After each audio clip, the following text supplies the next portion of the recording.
రే రాజశేఖర్, నిన్న జరిగిన దానికి నువ్వు చాలా హర్ట్ అయ్యావు. నేను కూడా చాలా బాధపడ్డాను. ఇప్పట్లో నీ కోపం తగ్గదేమోనని భయపడ్డాను. కానీ వెంటనే ఇలా కలిసిపోయినందుకు నాకు చాలా హ్యాపీగా ఉందిరా. ఆది వల్లే నిన్న గొడవైంది, ఆది వల్లే ఇది ఈ రోజు సాధ్యమైంది.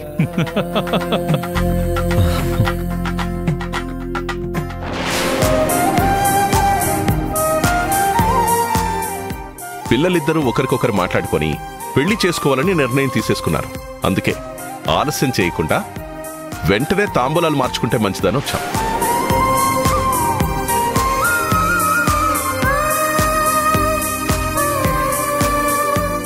తాంబూలాలు మార్చుకోవడం ఏంటి?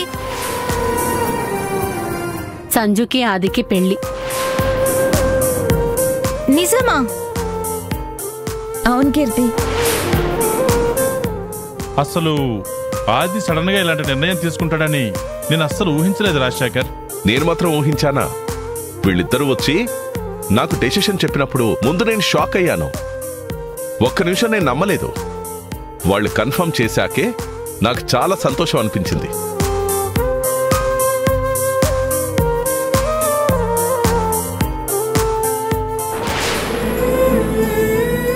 పవి, మా పెళ్లి నువ్వే దగ్గరుండి జరిపించాలి.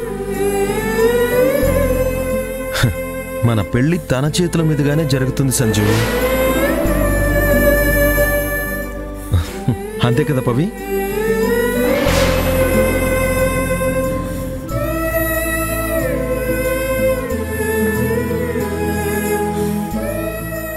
పవిత్ర, నీకు ఈ నిర్ణయం ఇష్టమేనా?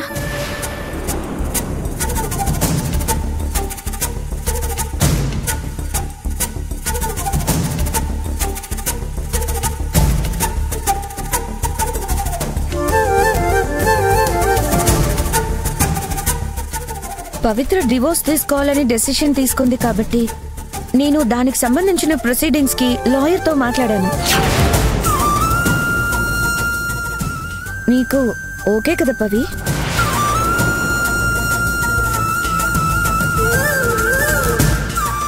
చూసావా అమ్మా, మా నిర్ణయాలు కరెక్ట్ కాదు అన్నా. పవిత్ర ఆది పెళ్లి చేసుకుని సంతోషంగా లేరు కాబట్టి విడాకులు వస్తుంది, మేం పెళ్లి చేసుకుంటున్నాం.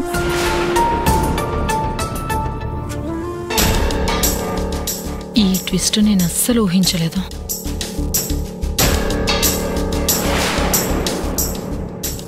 పవిత్ర వదిన విడాకులు తీసుకోవడం ఏంటత్తయ్యా? ఆది అన్నయ్య తను బానే ఉన్నారు కదా.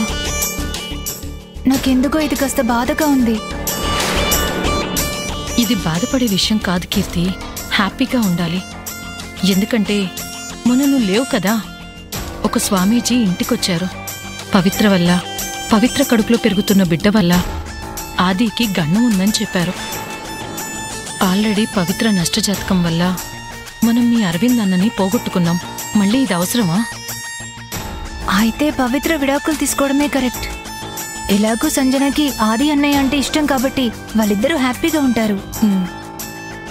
కంగ్రాచులేషన్స్ సంజన వదిన.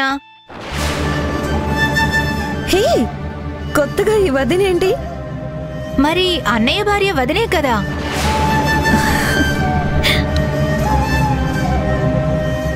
పవిత్ర మెడలో తాళి కట్టాడనే మాటే గాని ఆది సంతోషంగానే లేడు. ఈనాళ్లకు ఒక కరెక్ట్ డెసిషన్ తీసుకున్నాడు. ఇకనైనా సంతోషంగా ఉంటాడు.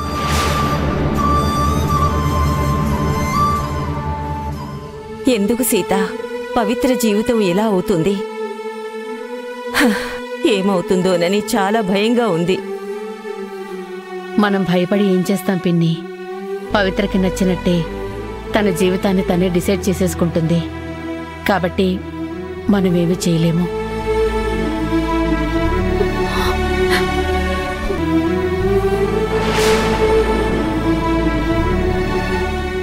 ఏంటి అందరూ ఒకసారిగా డల్ అయిపోయారు?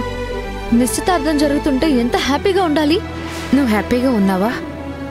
ఉన్నాను. అయినా అదేం ప్రశ్న ఆంటీ?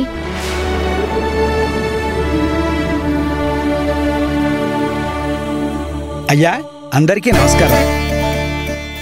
నమస్కారం. నమస్కారం. నమస్కారం అండి. మీరేంటి ఇలా వచ్చారు? నేనే పిలిచానురా. ఎందుకు? ఎందుకేంట్రా, ఎలాగో తాంబూలాలు మార్చుకుంటున్నావు, పనిలో పనిగా ముహూర్తాలు కూడా పెట్టించేద్దామని రమ్మన్నాను.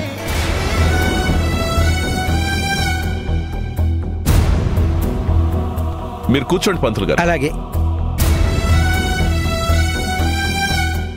రాజశేఖర్, ఇప్పుడే కదరా అనుకున్నాం, అప్పుడే ముహూర్తాలు పెట్టించేద్దామా? ఆలస్యం అమృతం విషయం అన్నారు, ఇక ఆలస్యం చేయకూడదు. ఏమంటావా? అది కరెక్ట్ అంకల్. పంతులు గారు, దగ్గరలో ఏ ముహూర్తం బాగుంటే ఆ ముహూర్తం పెట్టేయండి. మంచి మాట చెప్పారు. ఈరోజు చాలా శ్రేష్టమైన రోజు. ఇవాళ పెట్టే ముహూర్తంతో వధూవరులు పాలు నీళ్లల్లా, టీలో చక్కెరలా కలిసిపోతారు.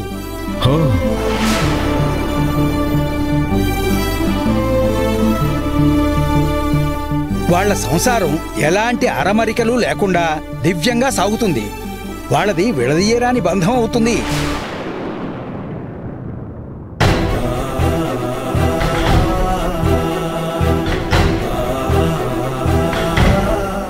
ఇంతకీ వధువర్లెవరు?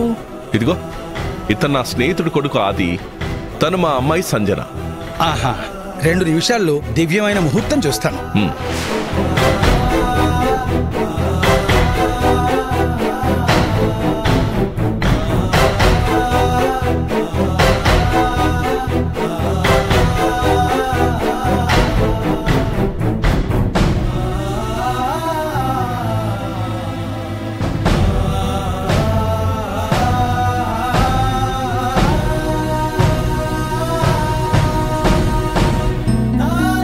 అయ్యా, వీళ్ల పేరు బలాన్ని బట్టి చూస్తే ఒక బ్రహ్మాండమైన ముహూర్తం మరో 3 రోజుల్లోనే ఉంది.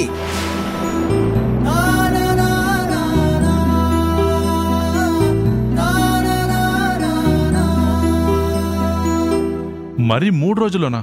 మరి 3 రోజులంటే ఏర్పాట్లు చేసుకోవడానికి కూడా కష్టం అవుతుందేమో. సరే, మీ ఇష్టం. మరి మళ్ళీ 3 నెలల వరకు ముహూర్తాలే లేవు.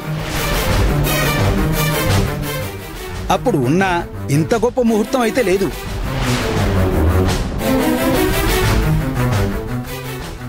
ఆ ముహూర్తాన్ని ఖాయం చేయండి పంతులు గారు. శుభం. 3 రోజుల్లో పెళ్ళంటే కష్టమైపోతుంది కదరా. అంత త్వరగా అన్ని ఏర్పాట్లు చేసుకోవడం కుదరదు కదా, అసలు టైం కూడా సరిపోదు.